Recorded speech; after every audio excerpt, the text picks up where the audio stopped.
Hello everyone, एक बार फिर से आप सभी लोगों का माँ क्लासेज में स्वागत है। और आज हम लोग पढ़ेंगे ज्योमेट्री का क्वेश्चंस। आपको याद होगा कि पिछला जो सीरीज हम लोग चलाएं उसमें ज्योमेट्री का थ्योरम चलाए थे। और आपको जहाँ तक ध्यान में होगा कि ज्योमेट्री के थ्योरम में टोटल 5 क्लास लगा। ठीक है, थ्योरी पढ़ने में कितना क्लास लगा? 5 क्लास। और उस पूरे थ्योरी का अब निचोड़ आ गया है। ठीक है, कि जो थ्योरी हमने पढ़ा क्या उसको पढ़ने के बाद कुछ क्वेश्चंस आपसे बन पा रहे हैं कि नहीं बन पा रहे हैं, ये चीज़ें आपको खुद चेक कर लेना है कि हाँ क्वेश्चन बनता है कि नहीं। लेकिन एक और बात जो आप कहना चाहेंगे कि ज्योमेट्री का क्वेश्चंस बनाने से पहले आपने अगर थ्योरी नहीं पढ़ा है तो पहले थ्योरी जाकर देखिए। ठीक है, थ्योरी का आपको लिंक जो है वह डिस्क्रिप्शन बॉक्स में मिल जाएगा। वो टोटल थ्योरी वहाँ पे दिया हुआ है। थ्योरी का कुल 5 वीडियो है और ज़्यादा बड़ा वीडियो नहीं, एकदम छोटा छोटा वीडियो होगा, 12 मिनट 15 मिनट 20 मिनट का। अब देखिए और इसके बाद क्वेश्चंस बनाइए, मजा आएगा क्वेश्चन बनाने में। ठीक है, तो चलिए हम लोग क्वेश्चन शुरुआत करते हैं। क्वेश्चन क्या कह रहा है वो देखिए। फर्स्ट क्वेश्चन पे आते हैं। तो फर्स्ट क्वेश्चन कहा गया है, यदि किसी त्रिभुज ABC का अंतःकोण, इस बात को ध्यान दीजिएगा, अंतः केंद्र O है एवं कोण A बराबर 40 डिग्री, कोण A बराबर 40 डिग्री हो तो कोण BOC का मान निकाले। अब फर्स्ट क्वेश्चन का कैलकुलेशन क्या होगा वो ध्यान से देखिए। कह रहा है कि यदि किसी त्रिभुज ABC का अंतः केंद्र, तो सबसे पहला काम तो क्या होगा कि आपको एक त्रिभुज बना लेना है। ABC नाम दे दिए और इसका कहता है अंतः कोण केंद्र जो है O है। अब यहाँ एक दिक्कतें हैं। क्या दिक्कतें हैं? जो बच्चे थ्योरी नहीं पढ़े हैं उनको यही समझ में नहीं आएगा कि अंतः केंद्र क्या होता है। ठीक है, तो आपने पढ़ा होगा थ्योरी में, और जहाँ तक हमें याद आ रहा है कि अंतः केंद्र के बारे में एक क्लास 2 यानी थ्योरी का जो दूसरा वीडियो है उसमें हमने त्रिभुज के अंतः केंद्र के बारे में विस्तृत रूप से बताया है। अगर आपने उस वीडियो को नहीं देखा है, डिस्क्रिप्शन बॉक्स में लिंक दिया हुआ है, जाके उसको देखिए और तब अपने आप ये क्वेश्चन चुटकी में बन जाएगा। एकदम आप देख के इसको बना सकते हैं। ये सब क्वेश्चन के लिए कलम पकड़ने की जरूरत नहीं पड़ती है। क्वेश्चन को हम पढ़ेंगे और मौखिक आंसर देंगे, बशर्ते आपको थ्योरी दिमाग में होनी चाहिए। अभी आप खुद देखिए कि इसका मौखिक आंसर कैसे दीजिएगा। तो अब थोड़ा सा हम रिवाइज करते हैं। देखो जस्ट देखिएगा, अंतः केंद्र में हमने क्या बताया था कि कोई त्रिभुज हो। अंतः केंद्र किसको कहते हैं? कोई त्रिभुज है और 2 कोण, मान लीजिए कोण है, इसका अर्धक मतलब आधा, और इसका अर्धक मतलब ये आधा, जहां कटते हैं उसको अंतः केंद्र बोलते हैं। ठीक है, मतलब अब इस त्रिभुज में हम आते हैं, तो इस त्रिभुज में आते हैं तो देखिएगा अगर ये कोण B है तो इसका अर्धक होगा, अर्धक मतलब कि आधा, फिर इसका अर्धक मतलब कि ये आधा। अब ये दोनों जहां कटेगा इसको अंतः केंद्र कहते हैं। और कहता है एवं कोण A 40 डिग्री है। ये एंगल आपको जो दे दिया गया है ये आपको 40 डिग्री दिया हुआ है, तो हमको निकालना है BOC। ध्यान दीजिएगा, जो हम क्रॉस कर रहे हैं हमको ये वाला एंगल चाहिए, कोण BOC। याद है इसके लिए हमने क्या फॉर्मूला बताया था BOC के लिए? कि कोण BOC के लिए हमने फॉर्मूला बताया था, याद करिए, कि 90 प्लस कोण A/2। हम बार बार कह रहे हैं थ्योरी जो आदमी नहीं देखे हैं, जो व्यक्ति थ्योरी नहीं देखे हैं, आप थ्योरी को देखिए, क्वेश्चन चुटकियों में बन जाएगा, बिना कलम पकड़े हुए आपसे आंसर आ जाएगा। ठीक है, तो अब इसका आंसर देना होगा। तो बताइए इसका फॉर्मूला क्या होता है? 90 प्लस कोण A/2। BOC का फॉर्मूला क्या हुआ? 90 प्लस कोण A/2। तो 90 प्लस कोण A, तो कोण A का मान तो 40 है, तो 40 अब y2, तो ये क्या होगा? 90 प्लस, ये तो कट जाएगा ना 20 टाइम्स। अब 90 प्लस 20 जोड़ दीजिएगा तो क्या हो गया? 110, और ये आपका क्या हो गया? आंसर हो गया। तो बताइए कहीं पे कोई दिक्कत है? जिनको अंतः केंद्र याद है ना वो दिमाग में रखेंगे। अंतः केंद्र मतलब क्या हो गया कि उसका फॉर्मूला जब भी निकालना होता है तो 90 और जो तीसरा कोण देगा उसका आधा, तो 90 में 40 दिया हुआ था, 40 के आधा 20 हो गया, 90 में 20 जोड़ देंगे 110 हो गया। क्या मौखिक नहीं बनेगा? बनेगा, बशर्ते कि आपको थ्योरी याद होनी चाहिए। सेकंड क्वेश्चन पे आते हैं। तो दूसरा क्वेश्चन देख लीजिए क्या कह रहा है। अगर कोई आदमी चाहेंगे तो इसका स्क्रीनशॉट ले सकते हैं, ठीक है, ताकि बाद में दिक्कतें ना हो। और यहाँ पे थ्योरी का भी कंसेप्ट हो गया। चलिए तो दूसरा क्वेश्चंस करते हैं। और दूसरा क्वेश्चंस क्या कहता है वो देखिए। ये भी थ्योरी अगर आपको ध्यान में है तो आपसे बन जाएगा एकदम तुरंत, बिना कोई टाइम गवाए हुए। देखिए त्रिभुज एबीसी, एबीसी एक त्रिभुज है। और पहले देखिए इतने को हम लोग चर्चा करते हैं कि एबीसी एक त्रिभुज है। तो पहले क्या करिए कि एबीसी एक त्रिभुज है तो हम एबीसी एक त्रिभुज बना दिए। जैसे जैसे क्वेश्चन कहता है, ज्यामिति का नियम है, जैसे क्वेश्चन कह रहा है आप वैसे वैसे चलिए, अपना एक्स्ट्रा कुछ भी दिमाग नहीं लगाना है, ठीक है। जैसे क्वेश्चन कहे कि एबीसी एक त्रिभुज है, हम एबीसी एक त्रिभुज बना दिए। और पीक्यू जो है समांतर है किसके, बीसी के। इसको देखिए पीक्यू समांतर है बीसी के, तो ये बीसी हुआ। और ये बीसी के समांतर, तो समांतर एक रेखा है, माने इसके समांतर एक खींच दिए पी क्यू। अब यहां दिक्कतें हैं कि हम पी इधर नाम लिखेंगे कि क्यू इधर लिखेंगे, किसको इधर लिखेंगे, तो आगे देखिए होगा दिया हुआ जो ए बी और ए सी को पी और क्यू भी, देखिए ए बी को कहां काट रहा है, पी पर, ए बी पहले है तो पी पर, तो ए बी को पी पर और ए सी को क्यू पर काट रही है। यदि, अब देखिए आगे क्या कह रहा है कि यदि आपको दिया हुआ है, हम देखिए इसको हाईलाइट कर रहे हैं कि यदि, ये हाईलाइट हो गया कि ए पी बराबर 2 सेंटीमीटर, देखिए ए पी ये 2 सेंटीमीटर है, पी बी, देखिए पी बी और ये 3 सेंटीमीटर हो गया। फिर ए, देखिएगा यहाँ पे दिया हुआ है ए क्यू, तो देखिए यहाँ पे दिया हुआ है ए क्यू बराबर 4 सेंटीमीटर, ए क्यू जो है ये 4 सेंटीमीटर हो जाता है, ठीक है। फिर वैल्यू क्या चाहिए, ए सी। अब देखिए ए सी कहाँ है, ए सी, और आपको यहां से लेके यहां तक का ही पूरा वैल्यू आपको निकालना है, ए से सी तक। अब सोचिए जब ए सी निकालना है तो ये तो 4 दिया हुआ है, किसी प्रकार से अगर इसका वैल्यू हम निकाल लें तो ये दोनों को जोड़ देंगे। अब आप देखिए थ्योरी आप पढ़े थे कि किसी त्रिभुज में एक भुजा के समांतर जब एक रेखा खींचती है, इसको हम थेल्स प्रमेय कहते हैं कि एक भुजा के समांतर जब एक रेखा खींचती है तो इसकी संगत भुजा अनुपातिक होती है। अब देखिएगा वीडियो नंबर 4 में अगर ये मिल जाएगा थ्योरम, कि वीडियो अगर 4 देखेंगे थ्योरम का, प्रमेय का, तो ये चीज मिल जाएगा कि क्या होगा, इसका फॉर्मूला क्या लिखे थे, ए पी, ध्यान से देखिएगा, ए पी बटा पी बी अब बराबर ए क्यू अब बटा क्यू सी, ये इसका फॉर्मूला होता है। अब देखेंगे मिल जाएगा थ्योरम। अब देखिए ए पी, तो ए पी का वैल्यू 2 दिया हुआ है, पी बी का वैल्यू 3 दिया हुआ है, ए क्यू का वैल्यू 4 दिया हुआ है। इसके बाद आइए क्यू सी। अब क्यू सी का वैल्यू तो हमको पता नहीं था, मान लीजिए कि ये थोड़ा देर के लिए कि एक वैल्यू किसका हो गया, एक्स हो गया। क्या यहां से आप हल नहीं कर पाइएगा, यहां से तो आराम से आप हल कर लीजिएगा कि 2 से तो ये कट जाएगा 2 टाइम्स, एक क्रॉस मल्टीप्लीकेशन करिएगा तो इसको मल्टीप्लाई करेंगे तो एक्स हो जाएगा, और इसको मल्टीप्लाएंगे तो क्या हो जाएगा, 3 में 2 से गुना करेंगे तो 6। ये किसका वैल्यू निकल गया, एक्स का वैल्यू, ठीक है। हमको क्या निकालना था, क्वेश्चन देखिए हमको ए सी का वैल्यू निकालना था, तो ए सी, अब देखिए ए सी निकालना है तो ये वैल्यू तो निकल गया 4 और इसका वैल्यू हमको आ गया कितना, 6। अब कितना टोटल हो जाएगा, तो 4 + 6 यानी कि 10 आपका आंसर हो गया। अगर मान लीजिए इसी में क्यू सी का वैल्यू निकालना होता तो 6 पर छोड़ देते, लेकिन हमको निकालना है ए सी, तो ए सी का वैल्यू कितना हो गया, 10 हो गया, ठीक है। नेक्स्ट क्वेश्चन पे आते हैं, थर्ड क्वेश्चन। अब तीसरा क्वेश्चन क्या कहता है, एक बार आप लोग खुद पढ़ के देखेंगे क्वेश्चन, और क्वेश्चन को पढ़ने का कोशिश करिएगा। जब तक क्वेश्चंस नहीं पढ़ेंगे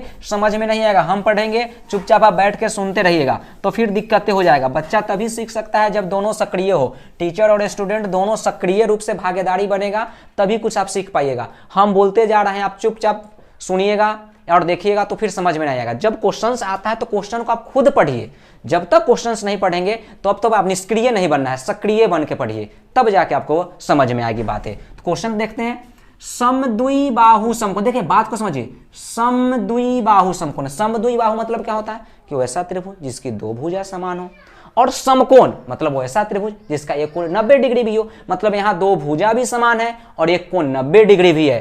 तो थर्ड क्वेश्चन को हम लोग देखते हैं, कह रहा है समद्विबाहु समकोण, तो देखते हैं ये तो समकोण भी हो गया और समद्विबाहु मतलब ये दोनों भुजा भी बराबर हो गया, ठीक है। अब कुछ बच्चे यह सोच रहे होंगे कि सर यही दोनों भुजा क्यों बराबर होगा, ये दोनों भी तो बराबर हो सकता था या ये दोनों भी बराबर हो सकता था, लेकिन ऐसा होता है कि आप जानते हैं कि यहाँ जब हम समकोण बना दिए तो 90 डिग्री के सामने की भुजा कर्ण कहलाती है, 90 के सामने की भुजा कर्ण कहलाती है, और त्रिभुज में कर्ण हमेशा बड़ा होता है, मतलब कर्ण के बराबर कोई नहीं हो सकता, अर्थात कह सकते हैं कि यही दोनों बराबर होगा, ये कभी भी बराबर नहीं होगा। चलिए समद्विबाहु समकोण त्रिभुज ABC का कोण B समकोण है। देखिए यहाँ कोण B समकोण है, मतलब कोण B समकोण है, तो यहाँ जो समकोण है तो यहाँ नाम क्या देंगे B।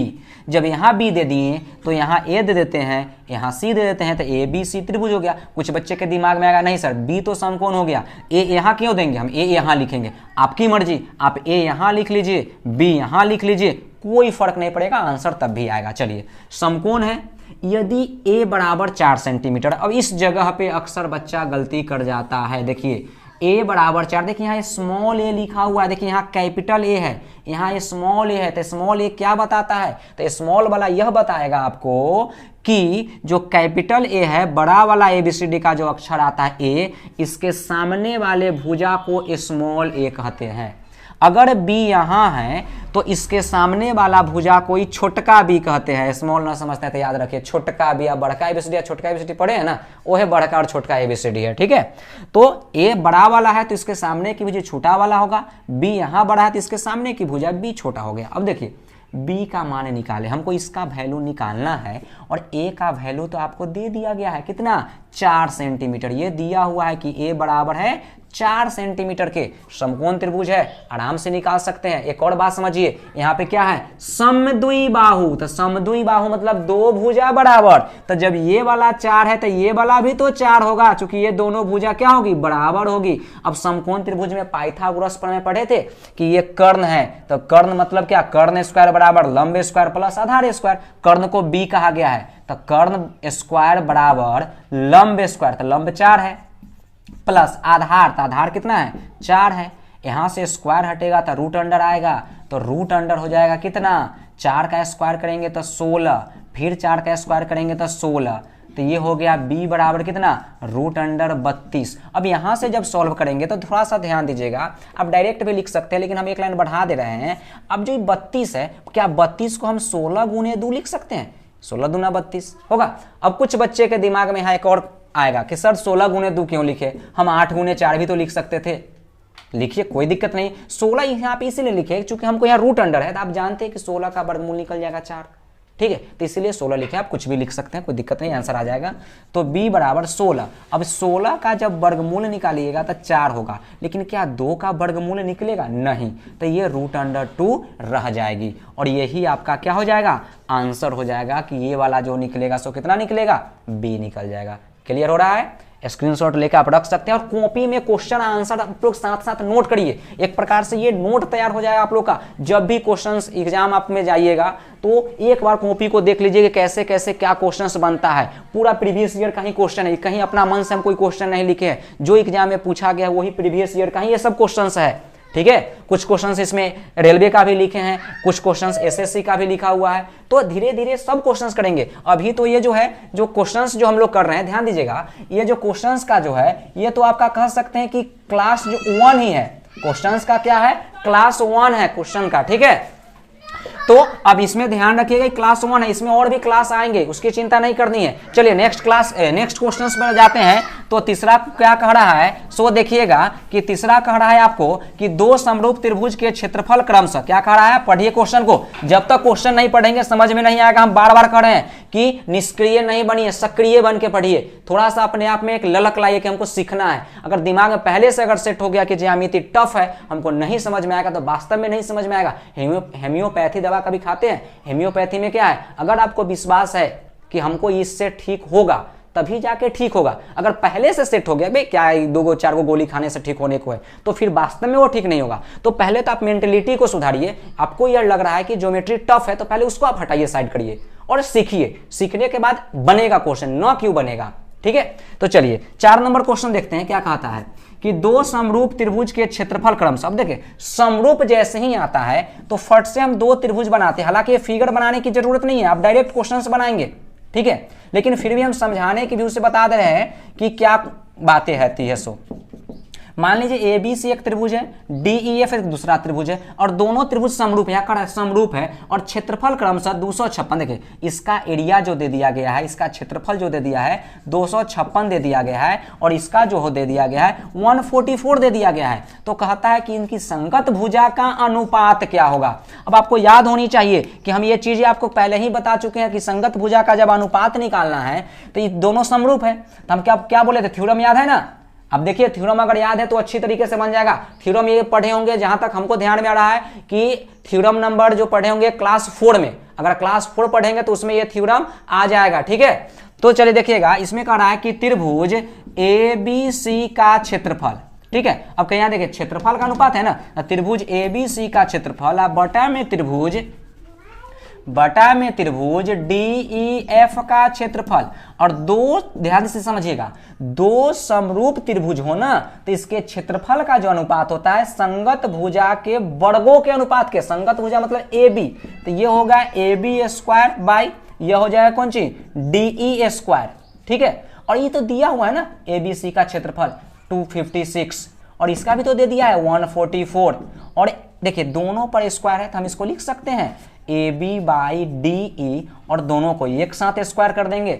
ये स्क्वायर चढ़ेगा तो इधर रूट अंडर में जाएगा, और रूट अंडर में जाएगा तो क्या लिखेंगे A B by D E बराबर रूट अंडर 256 बाई 144। अब इसको जब हल करेंगे तो देखिए 256 256 का वर्गमूल निकालिए, उम्मीद करते हैं स्क्वायर होगा, तो 256 का वर्गमूल क्या होगा 16 का स्क्वायर होता है ना, और 144 किसका स्क्वायर 12 का स्क्वायर होता है, ठीक है। अब इसका अनुपात निकालना था तो कट जाएगा ना 4 से इसको काटिएगा तो 4 टाइम्स, 4 से कटेगा 3 टाइम्स, यानी 4 चक 16 3 चौका 12, जो हम लोग पढ़ते हैं 3 चौका 4 चौका जो करते हैं सो, तो यह हो गया 3/4। अब इसी का आंसर देंगे तो 3:4 हो गया, ठीक है। आई होप कि क्लियर हो गया। ये सब क्वेश्चन मौखिक बनेगा, आपको बनाने आएगा। डायरेक्ट क्या करेंगे याद रखिएगा, जब भी क्षेत्रफल देगा और भुजा का अनुपात पूछेगा ना तो वर्गमूल निकालिएगा। भुजा का अनुपात पूछेगा तो वर्गमूल, और क्षेत्रफल का अनुपात अगर पूछ लिया तो उसका स्क्वायर कर दीजिए, ठीक है। जब क्षेत्रफल का अनुपात कहेगा तो स्क्वायर करेंगे, लेकिन कब, जब त्रिभुज क्या होना चाहिए समरूप होनी चाहिए। लास्ट क्वेश्चन देखते हैं, और लास्ट क्वेश्चन क्या कहता है, क्वेश्चंस को एक बार पढ़ के देख लीजिएगा कि क्या कहा गया है, ठीक है। तो क्वेश्चंस क्या कह रहा है सो देखिए, कह रहा है कि यदि किसी जीवा की लंबाई, ध्यान से देखिए क्वेश्चन इंपॉर्टेंट है, ठीक है, और प्रीवियस ईयर का क्वेश्चन यह है कि यदि किसी जीवा की लंबाई, तो जीवा जैसे ही जीवा की चर्चा आ गई मतलब कि कोई एक वृत्त हो गया, ठीक है, ये आपका जीवा हो गया ए बी, चलिए जीवा कर दिए, ये वृत्त हो गया तो वृत्त का केंद्र हो गया। अब क्या कहता है कि जीवा की लंबाई, बात को समझिएगा, जीवा की लंबाई वृत्त की त्रिज्या के बराबर हो, वृत्त की त्रिज्या के बराबर, ये चीज ध्यान दीजिए। मतलब ये जो जीवा है ना ये त्रिज्या के बराबर, अगर सोचिएगा हम अगर यहां से इसको मिला दें तो आप इसको क्या कहिएगा त्रिज्या कहिएगा ना। केंद्र और परिधि, केंद्र और परिधि के बीच की दूरी को त्रिज्या बोलते हैं। यहां भी देखिए ये केंद्र है और ये परिधि है, केंद्र और परिधि के बीच की दूरी को त्रिज्या बोलते हैं। तो क्वेश्चन क्या कर रहा है, जीवा की लंबाई वृत्त की त्रिज्या के बराबर है, मतलब जितना ये जो जीवा है ना ये त्रिज्या के बराबर है, तो ये आर है तो ये भी आर हो गया। अब बताइए ये भी आर है, ये भी आर, ये मतलब तीनों जो हो गया त्रिज्या हो गया, तो तीनों त्रिज्या की लंबाई समान है। तो बताइए ओ ए बी कैसा त्रिभुज हो गया। तो जब तीनों भुजा बराबर है तो त्रिभुज ए ओ बी जो होगा क्या कहेंगे समबाहु त्रिभुज कहेंगे ना, कि वैसा त्रिभुज जिसकी तीनों भुजा बराबर उसको क्या कहते हैं समबाहु त्रिभुज कहते हैं। यानी कि त्रिभुज ए ओ बी जो होगा समबाहु त्रिभुज हो गया, है ना। और जब समबाहु त्रिभुज हो गया तो आप जानते हैं कि जब तीनों भुजा बराबर होती है तो तीनों कोण भी बराबर होती है, और तीनों कोण बराबर मतलब कि त्रिभुज के तीनों कोण, ये जो एंगल बना ध्यान से देखिए, ये जो एंगल बना ये तीनों को जोड़ेंगे तो कितना होगा 180 होगा। तो 180 होगा, तीनों बराबर है तो मतलब 3 से अगर इसको डिवाइड कर देंगे तो कितना हो जाएगा 60 डिग्री। आपको क्या कर रहा है एक चीज ध्यान दीजिए, जीवा द्वारा केंद्र पर बनाया गया कोण, देखिए ये ए बी जीवा था तो केंद्र पर कितना डिग्री कोण बना दिया 60 डिग्री का। एक और बात समझिए, अगर यहाँ केंद्र नहीं रहता, जीवा द्वारा यहाँ परिधि हम दे देते, ध्यान से समझिएगा, अगर हम यहाँ परिधि देते तो यहाँ से तो परिधि पर ना जाते, तो परिधि पर अगर यहाँ से जाते हैं ऐसे, तो परिधि पर कितना डिग्री का कोण बन जाता? तो आप जानते हैं कि जब यहाँ 60 हो गया तो यहाँ कितने डिग्री का होगा? 30 डिग्री का। थ्योरम आप देखिएगा, उसमें बताए थे कि परिधि पर जो कोण बनता है ना, वो केंद्र का आधा बनता है, केंद्र का आधा बनता है। ठीक है, तो फिलहाल इस क्वेश्चन का जो आंसर जाएगा सो कितना? 60। जब यहां करा है केंद्र पर, लेकिन अगर परिधि रहता तो इसका आधा आंसर दे देते हैं, तो कितना हो जाएगा? 60। आई होप कि ये 5 क्वेश्चंस आपको क्लियर समझ में आया होगा। ठीक है, अगर सेशन पसंद आया होगा तो लाइक करिएगा, शेयर करिए, ताकि आपके दोस्त लोग को भी फायदा हो जाए। ठीक है, और चैनल पे नए हैं तो चैनल को सब्सक्राइब कर लीजिएगा, चूंकि इसका क्लास 2 आने वाले हैं और इससे बेहतरीन क्वेश्चंस आने वाले हैं। ठीक है, तो चैनल को सब्सक्राइब कर लीजिएगा। थैंक यू, धन्यवाद।